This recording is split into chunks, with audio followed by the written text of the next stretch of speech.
Payments Podcast from Bottomline Technologies. Today, we're talking about Sibos 2019, a 4-day event filled with some of the greatest influencers and companies in the payments and banking space. Hello, I'm Rich Williams, host of the Payments Podcast, and today I'm talking to Ed Adshead-Grant, General Manager and Director of Payments at Bottomline, about insights from Sibos. Hi Ed, thanks for joining us today and welcome back to the podcast. Thank you. So Sibos is renowned for being the event which highlights the most important topics in the industry over the coming year. Could you give us a quick overview of why Sibos is such a key event? For sure, and this is the 41st Sibos we've just had. And can you believe it? In London for the very first time. So kind of funny to wake up in my own bed and then commute into a Sibos. I've never had that experience, but records were broken. The official number is 11,572 delegates that registered this year. Over 600 speakers, 300 sessions. So really rich content, lots of networking, lots of sparking of ideas that come through Sibos, and access to some of the leading CEOs and leaders that share strategies at the event, whether they're financial services or fintech organizations. So fantastic and efficient way to meet people and create some new ideas. So yes, a big fan of Sibos. And if I was to pick out one other difference this year, do you know, it's an odd thing, but we're starting to dress differently. So in previous years, it was very much suit and ties, all bankers. And it's very noticeable this year for me that there are a lot fewer ties being worn, even some jeans up on the panels and on the stage. So there's definitely a fintech injection of fashion as well into Sibos this year. Wow, so content and fashion evolving simultaneously. Very important items. So open banking and PSD2 are topics that are discussed in the industry on a fairly regular basis. How were these topics addressed at the event this year? So the great thing with Sibos is it's a global forum and a global practice for people to come together. So I remember sitting in one session just 24 hours ago where we had the regulators from Canada, Australia, UK and the USA all together sharing their thoughts on open banking, and a privilege to have in London where of course open banking was started just officially last year. It went live, but there's been lots of years planning in it. So the kind of things that we pull from it is the differences, the similarities in the different market infrastructures. So we talk about consent models, data rights, liabilities, the governance frameworks across different nation states. It's very interesting, the diverse approaches to open data, open banking, PSD2. And in fact, we ran our own panel on day three, with a number of banks around the world and focusing in on the corporate benefits, not just consumer benefits. Probably the main conclusion from that, I would say, is simply that the genie's out of the bottle. There's no going back now on open banking. We are moving in one direction into this open world of data, which makes it very exciting. Yeah, you use the term genie's out of the bottle. Now, as we head towards the 2-year mark with open banking, it definitely feels like it's becoming more ingrained in our society in general. How can we expect to see this expand or adapt in the next year? So that's interesting you say ingrained. Actually, I don't think it's ingrained yet. It is getting there, but this takes time. And someone quoted to me recently how electricity back in the 1800s took 45 years to reach just 25% of the population. So it takes time for technology to disperse, and open banking model is in that same bucket.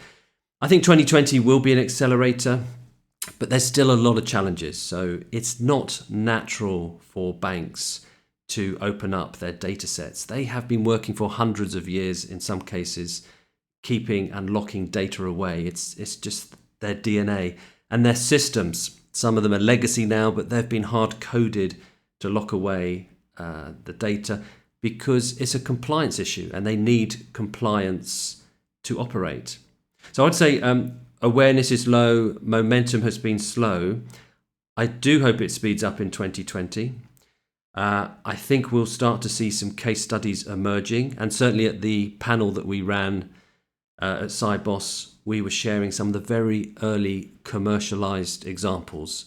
For example, an FX company that can see how open data helps them reconcile the movement of monies across currencies, or an insurance company that wanted more real-time access to cash flow positions. So they're starting to emerge, but it's taking time to diffuse amongst the user groups.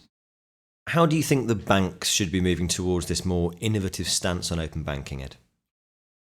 Well, I think the invitation is to start moving away from a compliance mindset to an innovation opportunity mindset. So there's always a balance between the paranoia of data security and what open banking means. But it is a secure approach that has got regulated players involved. So if the ownership can move into more revenue growth rather than compliance deliveries, I think the banks will be in a good place.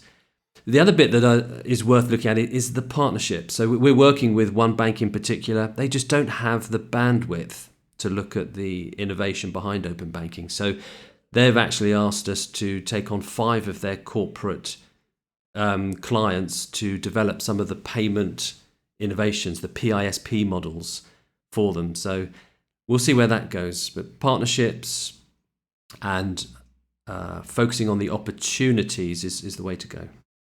So that links quite nicely onto the next topic, Ed. Thanks for that. You'd previously mentioned legacy systems being a challenge to the expansion of open banking. Now, how does this impact the development of common application programming interfaces, which we'll call APIs from here on? Yeah, so I'd say banks are getting there at different paces and in different ways. I like the comment from Wells Fargo this week at Sibos, where they said, look, if you don't give it up, it will be given up for you. So there's this realization that there has to be an opening up of the data. There has to be an embracing of API technology to link the world together. And ecosystems have a strategic role in future success in payment operations. In fact, the Sibos catchline was about thriving in a hyper-connected world. And that hyper-connection is done today through API technologies and the standards that have certainly been set in the UK. We have a standardized set of APIs to help the adoption. Little different story in Europe where the APIs aren't standardized under PSD2. They've left it to open market forces. So we'll see where that extra complexity goes. But as a whole, APIs are here to stay, and banks will look to embrace them further. Yeah, as you mentioned there, Ed, the theme for Sibos this year was indeed thriving in a hyper-connected world. And that's closely tied to and including a focus on the impact of new technologies. So let's move on to a subject that's a little more niche, which is artificial intelligence and machine learning. Now, in the blockbuster films that we all know and love, we always see these machines coming to life and taking over the world. But that's probably not a fair representation of what we can expect. How are organizations using machine learning more practically? So I agree, it's not quite the Terminator film yet in the financial services world. But for me, AI and machine learning is all about taking the guessing out of the work, the operations. So with the technology, you can be much more specific around certain computer routines. And the item that's often quoted is around reducing false positives when you're running through payment files and transactions.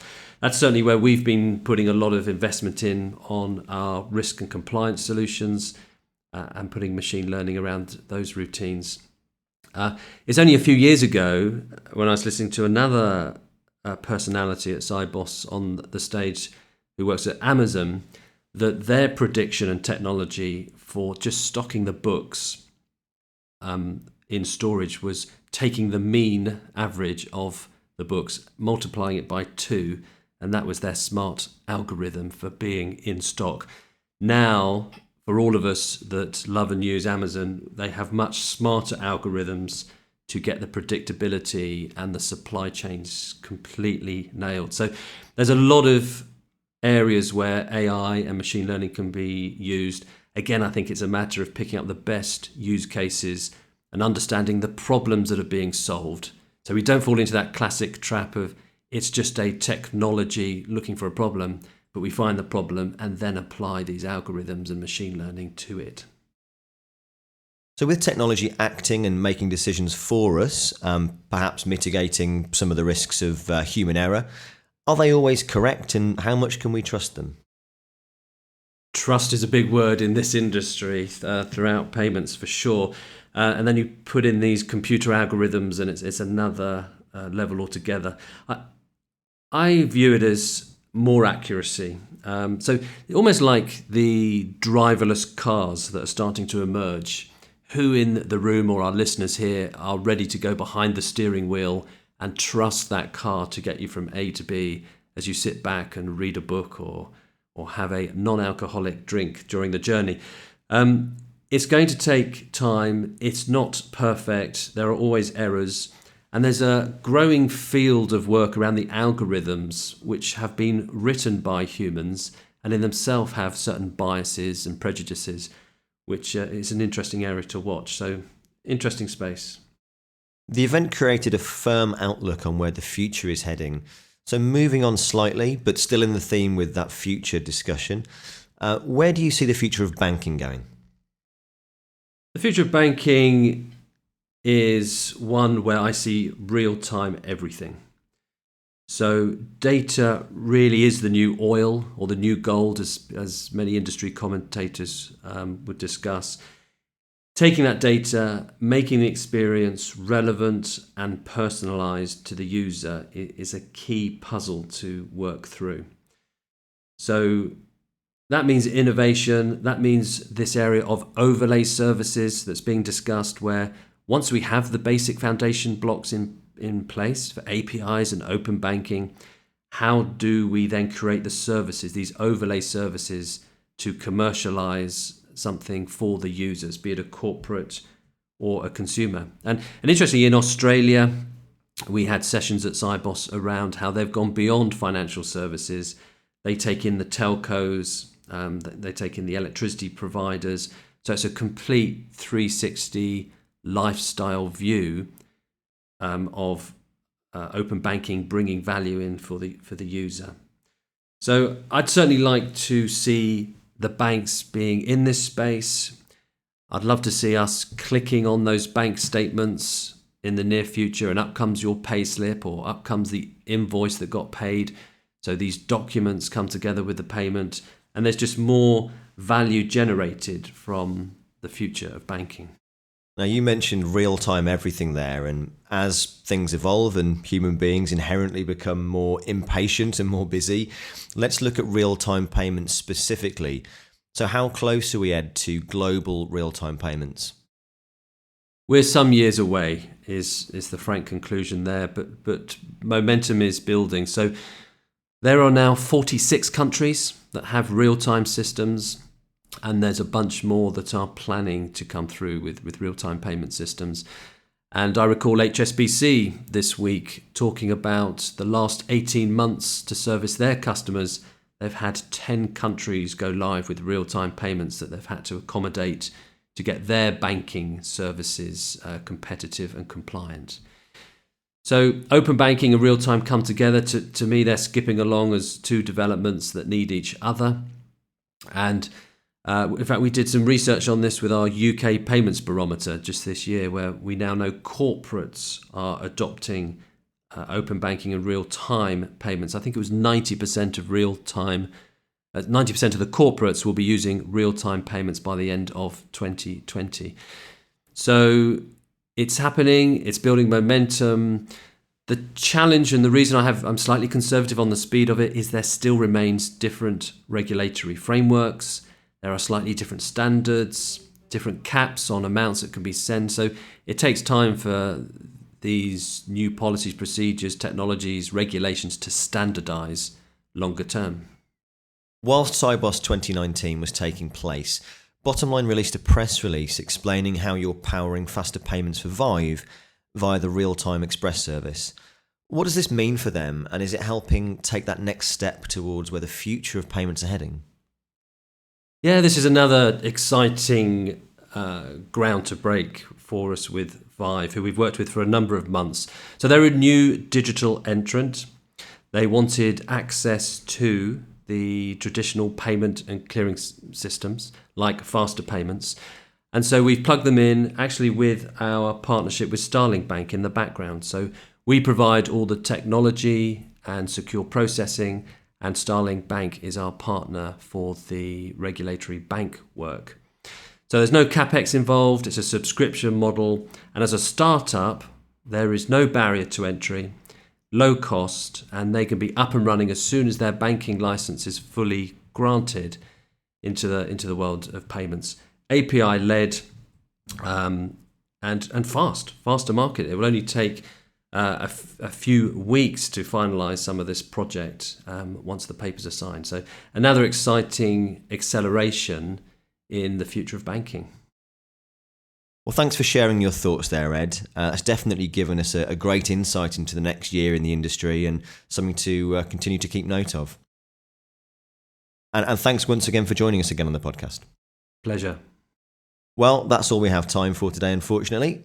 We'll be back soon with some new podcasts, and in the meantime, you can listen to more episodes on all things payments at the touch of a button using your preferred provider. And we'll see you all next time.